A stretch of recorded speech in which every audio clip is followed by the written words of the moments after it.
Hola, soy Gabriel León y estás escuchando La Ciencia Pop, un podcast sobre historias de ciencia.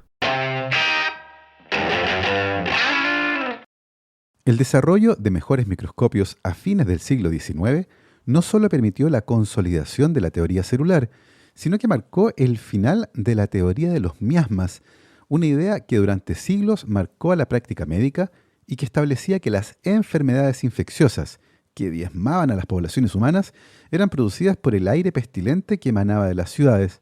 El trabajo de Louis Pasteur y Robert Koch, entre otros, permitió establecer que las enfermedades infecciosas eran producidas por bacterias, seres microscópicos que pululaban escondidos a nuestra vista. Los virus, más pequeños que las bacterias, permanecieron ocultos varias décadas, hasta que el límite que imponía la naturaleza de la luz para observar el micromundo fue dejado atrás cuando los electrones reemplazaron a la luz. Hoy los avances en química y física han generado una nueva era de microscopía de superresolución que nos ha llevado a recorrer el micromundo como nunca antes lo habíamos hecho. Y les recuerdo como siempre que si quieren apoyar este podcast lo pueden hacer a través de mi página en Patreon. Para eso vayan a www.patreon.com/lacienciapop y ahí se pueden inscribir para hacer un aporte mensual al podcast. Agradezco como siempre los aportes de Manuel Morales, Fernando Rode, la familia Helfman von de Sauer, Giuseppe Carufo, Nicolás Martínez, Felipe Mazanes, Nicolás Cabello, Sandra González, Sebastián Umaña, Diego Torres, Eugenio Grasset, Carolina Valle, Berurín Illeco, Cristóbal Moene, la familia Serpa Rebolledo, Juan Berlinger, Pablo y Mielcita Villalobos, José Tanús, Ana María Alarcón, Rosario Calderón, Pedro, Michael Cavalar, Adrián Cataldo, Matute Econsu y Valentina Aguirre.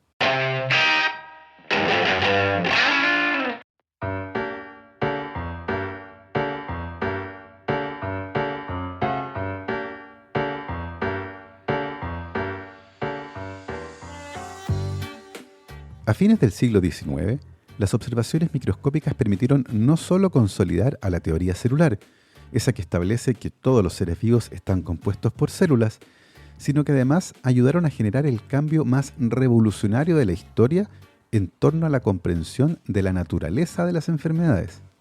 En la época previa al desarrollo de los microscopios, virus y bacterias no existían para nosotros, y por lo tanto la explicación que se le dio a la naturaleza de las enfermedades infecciosas, como la viruela, cólera, la peste, sarampión, tuberculosis y otras, eran los miasmas.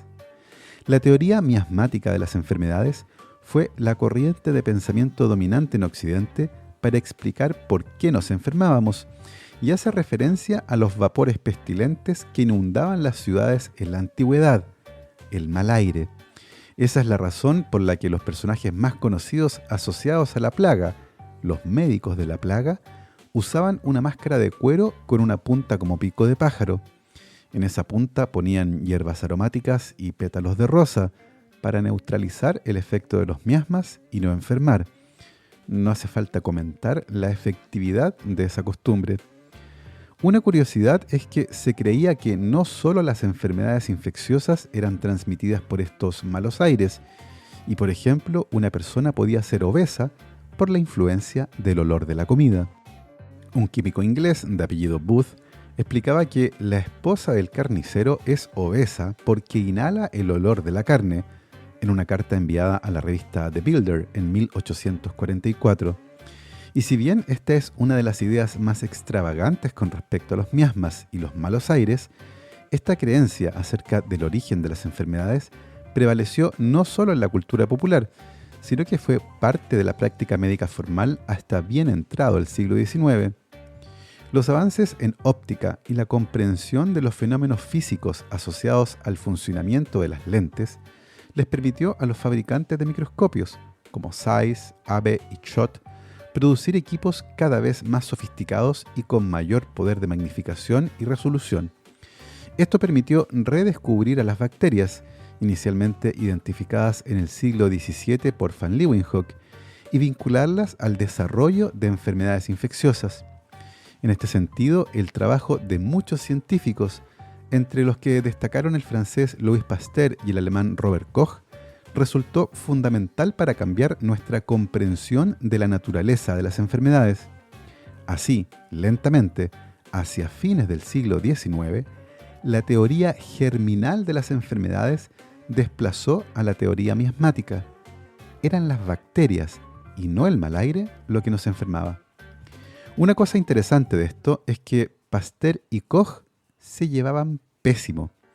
Pasteur era 21 años mayor que Koch, y cuando éste comenzó su carrera, el francés ya tenía un largo camino recorrido, con varios logros relevantes a su haber en química, bioquímica y biología. En la década de 1880, ambos comenzaron a trabajar en la naturaleza de una enfermedad que afectaba al ganado, llamada anthrax, y fueron muy críticos del trabajo del otro. Las diferencias de opinión profesional entre Pasteur y Koch en esta área generaron una agria disputa entre ellos, la que se vio acentuada por las tensiones de la Guerra Franco-Prusiana de 1870, en la que los alemanes habían resultado victoriosos y en la que Koch había participado como médico en el campo de batalla, desarrollando una gran antipatía por los franceses. Koch criticaba el hecho de que Pasteur, sin ser médico, hiciera procedimientos de naturaleza médica, mientras que Pasteur, más viejo y de gran fama a esa altura, intentaba no entrar en conflictos. Sin embargo, el idioma le jugó una mala pasada en un congreso científico celebrado en Ginebra en 1882. En ese congreso, ambos científicos tuvieron un vergonzoso incidente público. En ese momento, Koch estaba en la cima de su carrera, luego de haber descrito el agente causante de la tuberculosis, llamado coloquialmente como bacilo de Koch, y Pasteur estaba presentando sus últimos resultados sobre vacunación contra el anthrax. Como Koch no hablaba francés, alguien le traducía al oído la presentación de Pasteur, el que en un momento se refirió al trabajo del grupo de Koch. Lamentablemente, la persona que le traducía a Koch le dijo que Pasteur se había referido a su trabajo como el de los arrogantes alemanes, lo que desató la ira de Koch. Pasteur en realidad había dicho otra cosa, recuil alemán, no orgueil alemán, refiriéndose a una compilación del trabajo del grupo de Koch. Luego de ese incidente, su relación fue abiertamente hostil, con intercambios epistolares muy agresivos. Hoy resulta claro que las contribuciones de ambos científicos y su trabajo sobre la naturaleza de las enfermedades permitió derribar por fin a la teoría de los miasmas, sentó las bases de la medicina moderna y se materializó en la teoría germinal de las enfermedades. Si bien hacia el final de sus carreras se enemistaron, la historia se ha encargado de reunirlos y hoy resulta imposible hablar de las contribuciones de uno sin referirse a las del otro. Durante la segunda mitad del siglo XIX, los grandes avances en materia de higiene, asepsia y la revolucionaria teoría germinal de las enfermedades estaba por producir un cambio sin precedentes en la historia de la humanidad. Pero, como todos los cambios de esta naturaleza, la idea de que las enfermedades eran transmitidas por estos pequeños animales llamados bacterias se asentó lentamente. El impacto de estos hallazgos, sin embargo, dejó una profunda marca en la historia de nuestra especie. Si se miran los datos del promedio mundial de la esperanza de vida al nacer desde 1770, se puede verificar que ésta nunca sobrepasa el umbral de los 30 años. Sin embargo, a fines del siglo XIX y principios del siglo XX, la esperanza de vida al nacer se disparó hasta llegar a los 70 años en el promedio mundial en la actualidad. La esperanza de vida al nacer sobrepasa los 80 años en parte importante de Europa, Australia, Canadá y Japón, entre otros países. En Chile llega a los 79 años. Este es ciertamente un logro notable de la ciencia, la medicina y la tecnología. Sin embargo, en el universo de los animales invisibles quedaba todavía un nivel más pequeño que seguía fuera de nuestro alcance: los virus.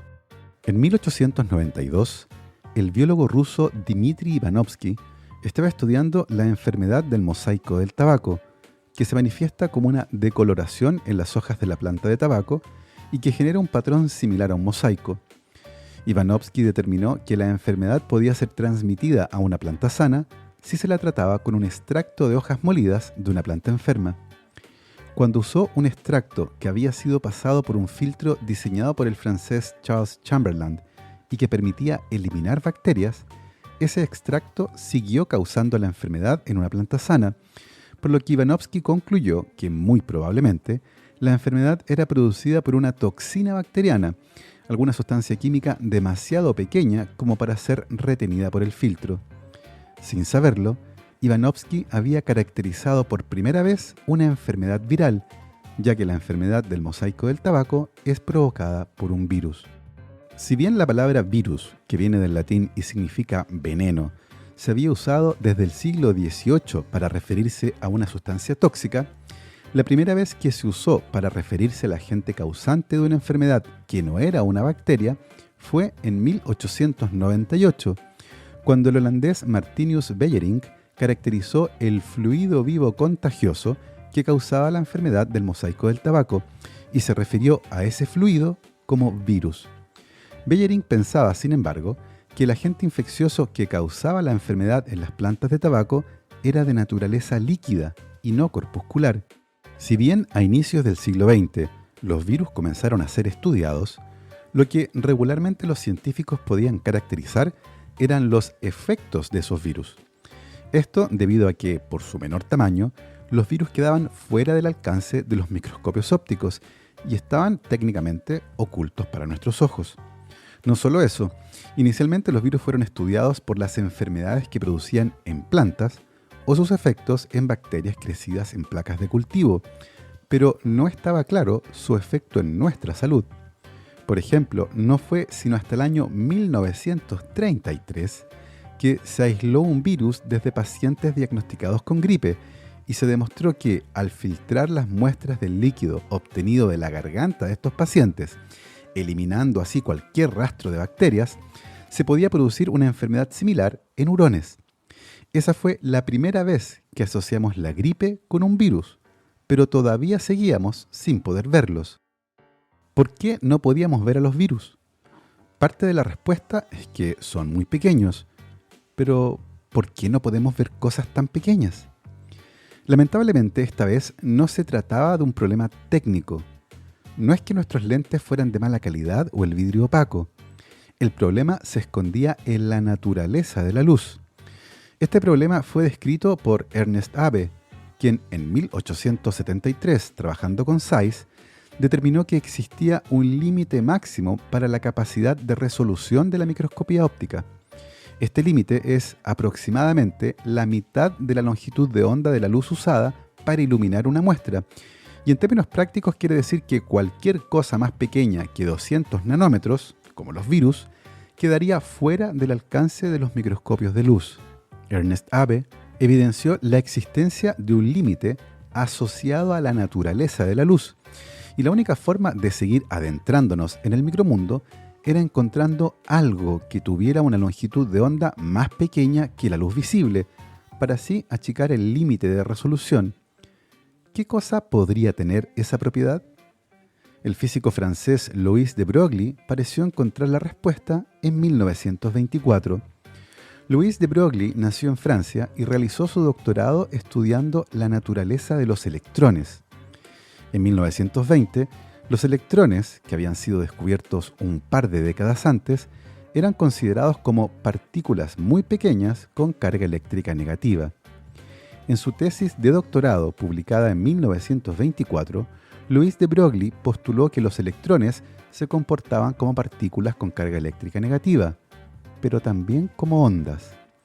Esta idea sobre la naturaleza dual de los electrones fue confirmada experimentalmente en 1927 en Estados Unidos, lo que le valió el Premio Nobel de Física de Broglie un par de años más tarde. Este hallazgo fue fundamental para el futuro de la microscopía, cuando un ingeniero alemán se topó con la naturaleza dual de los electrones. Ernest Ruska nació en 1906 y cuando era pequeño le encantaba jugar con instrumentos ópticos, en particular con el gran microscopio Zeiss que su padre guardaba en su estudio. Sin embargo, Ernest y sus 6 hermanos tenían estrictamente prohibido tocar el microscopio, un instrumento muy delicado y valioso. Esto evidentemente solo hizo que Ruska estuviera más ansioso por usar el microscopio, más aún cuando su padre, un apasionado botánico, encontró el tiempo para mostrarle a sus hijos cómo funcionaba el instrumento. Fascinado por esta interacción temprana con instrumentos científicos, Ruska entró a estudiar ingeniería, algo que fue recibido con consternación por su padre, quien consideró esto como un camino educativo inferior para el hijo de un profesor de historia de las ciencias. Pero Ruska se aferró firmemente a su decisión. Fue a Múnich para especializarse en ingeniería eléctrica y luego se mudó a Berlín.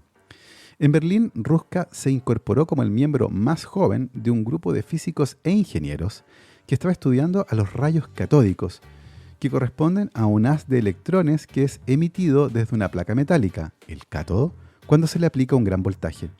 Este haz de electrones se puede enfocar para formar un punto en una pantalla fluorescente. La aplicación que el equipo de Ruska estaba desarrollando requería poder manipular de alguna forma ese haz de electrones para hacerlos converger en un punto muy definido y de pequeño diámetro, por lo que el equipo estaba buscando desarrollar algún mecanismo que les permitiera enfocar ese haz de electrones. Estaban en eso cuando Ruska se topó con un artículo científico publicado por un profesor de la Universidad de Jena llamado Hans Busch. Busch proponía que si se exponía un haz de electrones a un campo magnético generado por una bobina, entonces los electrones se comportarían de la misma manera que lo hace la luz cuando pasa a través de una lente. La idea de que los electrones podrían comportarse como rayos de luz fascinó a Ruska. Desafortunadamente, esto era solo una hipótesis, una que Busch nunca probó, aparentemente abandonándola después de compararla con datos contradictorios y antiguos de su propio laboratorio. Pero Ruska pensó que si una bobina como la descrita por Busch se parecía a una lente, entonces debería ser capaz de obtener imágenes de ella mediante el uso de campos magnéticos para converger los rayos de electrones y centrarse en un objetivo. Nacía así un revolucionario concepto, la microscopía electrónica. A la vuelta de esta pausa les contaré cómo esa idea se logró llevar a la práctica y los esfuerzos que se realizaron a partir de la segunda mitad del siglo XX para mejorar la resolución óptica de los microscopios. Si te interesa observar más allá de lo que ven nuestros ojos, si buscas descubrir más sobre plantas, animales, insectos, los microorganismos que nos rodean o simplemente tienes curiosidad científica, te invitamos a conocer Microx Chile, el distribuidor oficial y exclusivo de microscopios ZEISS en Chile, quienes tienen instrumentos para satisfacer las necesidades tanto de entusiastas y educadores hasta los más exigentes investigadores. Si quieres más información, visita la página www.microxchile.cl. También puedes escribir un correo a contacto@microxchile.cl o dejar un mensaje directo en su Instagram, @microxchile. No te quedes fuera de descubrir las maravillas del micromundo.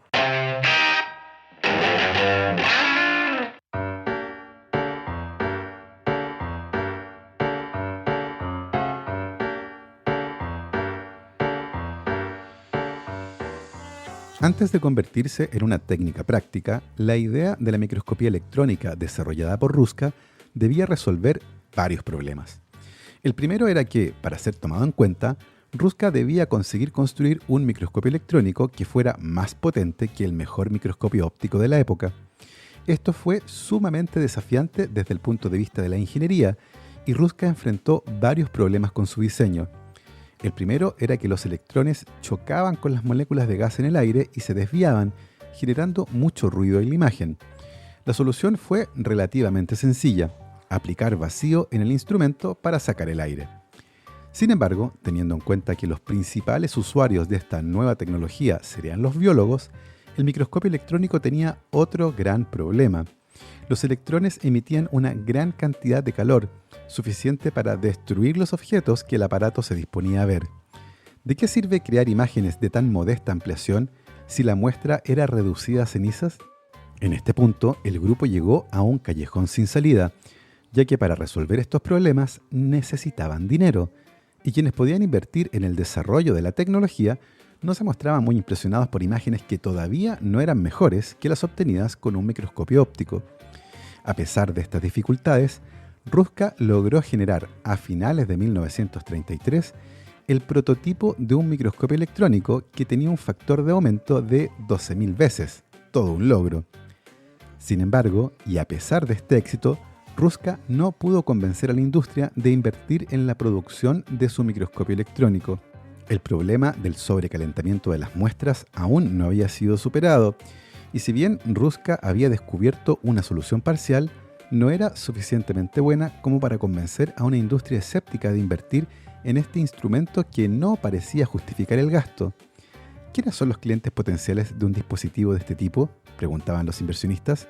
La respuesta obvia era los biólogos. Pero, ¿qué le hacía el microscopio de Ruska a las muestras biológicas? El tubo de vacío las deshidrataba, los electrones las dañaban y el calor generado las quemaba. En 1936, 3 años después de la finalización del prototipo de microscopio electrónico, un médico contratado como consultor externo describió en un informe a la industria cómo el microscopio electrónico de Ruska podría ser de inmenso valor para gente como él, ya que podría avanzar en la investigación sobre las causas de algunas enfermedades, particularmente los agentes infecciosos que no podían ser vistos con microscopios ópticos, como los que causan la viruela, varicela, sarampión, paperas e influenza, los virus. Esta evaluación favorable fue el impulso que ayudó a convencer a la industria de asumir los riesgos económicos y técnicos e invertir en el desarrollo de microscopios electrónicos. En 1939, el primer microscopio electrónico producido en serie fue entregado a los laboratorios de Farben en Frankfurt, Alemania, y ese mismo año, Helmut Ruska, hermano de Ernest Ruska, obtuvo la primera imagen de un virus, el virus del mosaico del tabaco. A partir de ese momento, los virus dejaron de estar ocultos. Ernest Ruska ganó el Premio Nobel de Física en 1986 y los microscopios electrónicos siguieron perfeccionándose, al punto que un equipo moderno de microscopía electrónica puede alcanzar una magnificación superior a las 50 millones de veces, más de 4.000 veces más potente que el prototipo de Ruska. Sin embargo, este tipo de microscopios tiene varias limitaciones, siendo la más importante el que la muestra que se está estudiando debe ser fijada y además se deben aplicar tinciones especiales de metales pesados. Se trata entonces de un material biológico que no está vivo y no es posible analizar procesos celulares en tiempo real. Para conseguir eso, era necesario que ocurriera una nueva revolución, esta vez una asociada al color y la fluorescencia. En 1845, Sir Frederick William Herschel descubrió que una solución de quinina, que es incolora y transparente, exhibe un color azul celeste vivo y hermoso, según sus propias palabras, cuando se ilumina y se observa bajo la luz solar en ciertos ángulos. Esta es la primera descripción de una observación sobre fluorescencia. En una solución de quinina, como el agua tónica, por ejemplo, la luz ultravioleta del sol excita a esta molécula para emitir luz azul.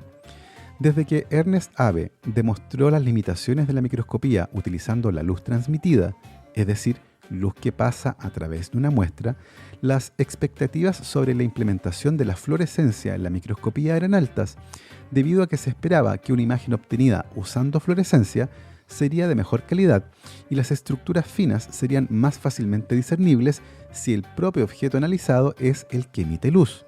De hecho, se esperaba que en este tipo de microscopía, en la que la propia muestra emite luz, el límite de resolución óptico podría ser mucho menor de lo que ocurre con luz transmitida, al menos en la práctica. Pero eso era solo una hipótesis. A principios del siglo XX, Zeiss comenzó a desarrollar los primeros microscopios de fluorescencia. Estos primeros intentos para implementar este tipo de microscopía se hicieron tratando a organismos vivos con sustancias fluorescentes para colocar una fuente de luz dentro del propio organismo, utilizando luz ultravioleta para iluminarlo y usando filtros especiales entre el objetivo y el ocular para poder captar la luz emitida por la fluorescencia.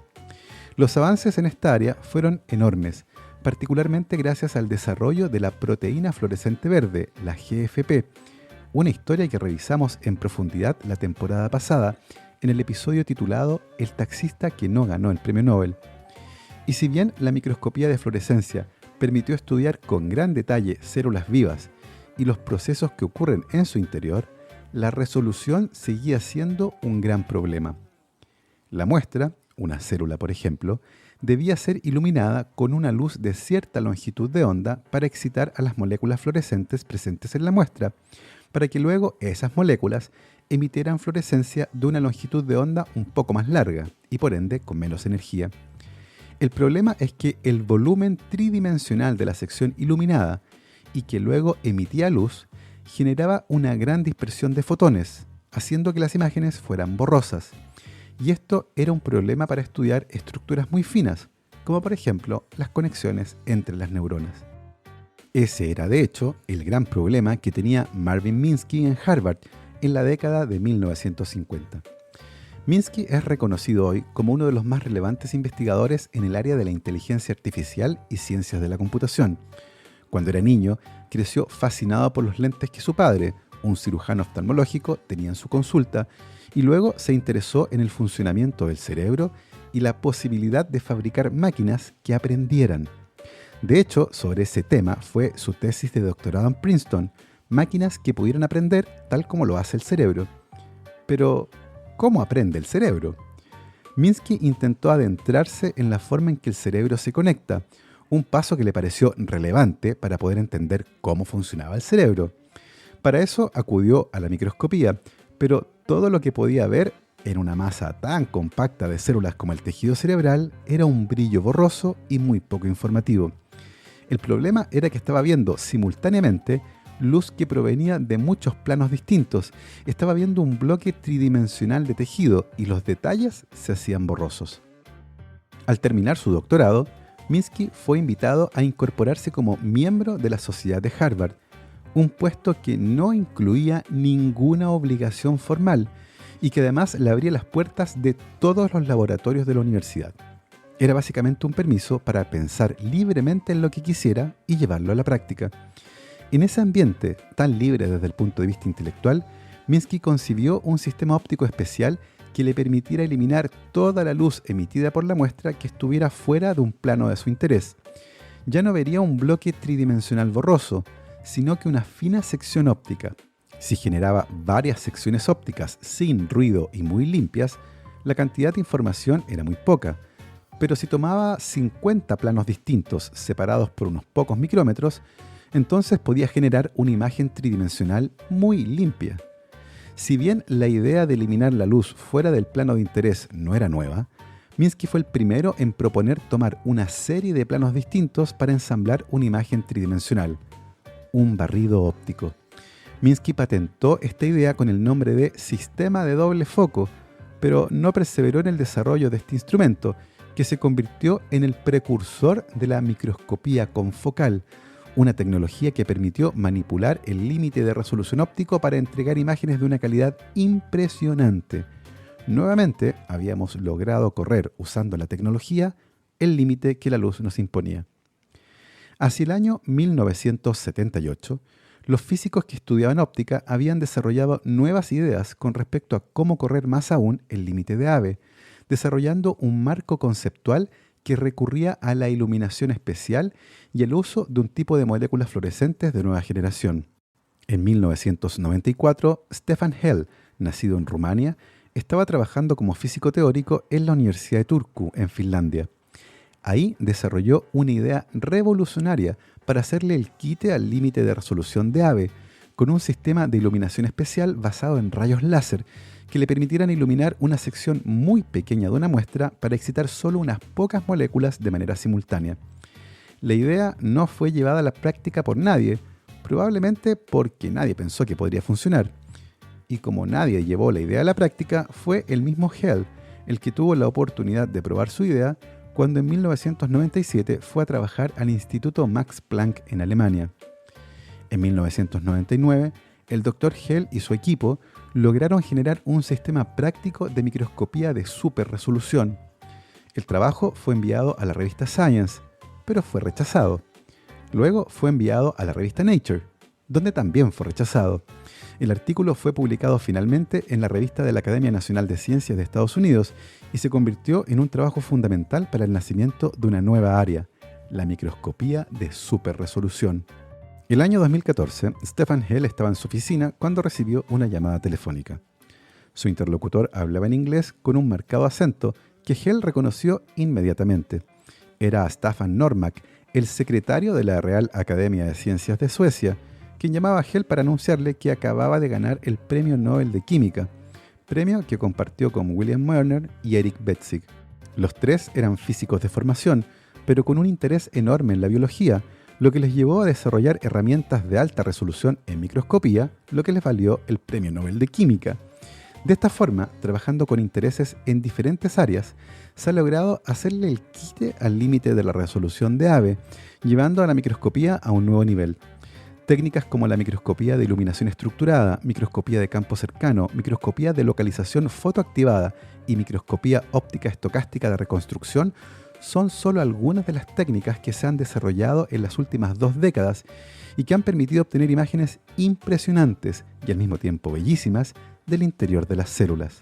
Y así, a todo color y con una resolución que hace solo un tiempo atrás parecía imposible, termina nuestro viaje por el micromundo. Espero que lo hayan disfrutado. Yo me despido con mis agradecimientos a mis queridos Patreons: Sebastián Toledo, Alberto Montt y Laura, Claudia D'Alenson, Diego Molina, Macarena Vergara, Pedro Maldonado, Hernán y Lucas Castillo, Chuchurex, Sandra Galás, Ana Lucía Luna, Cristian Subiabre, Romina Mationi, Simón Castillo Riedemann, Diego Socias, Luciano Cisterna, Ricardo Yáñez, Fernando Montenegro, Matías van der Straten, Francisco Soto, la familia Flores Noguer, Santiago y Leonor Echeverría, Sergio Espinosa y Rafaela Hidalgo. Nosotros nos escuchamos la próxima semana con otro tema fascinante. Que estén muy bien y por supuesto que la ciencia los acompañe.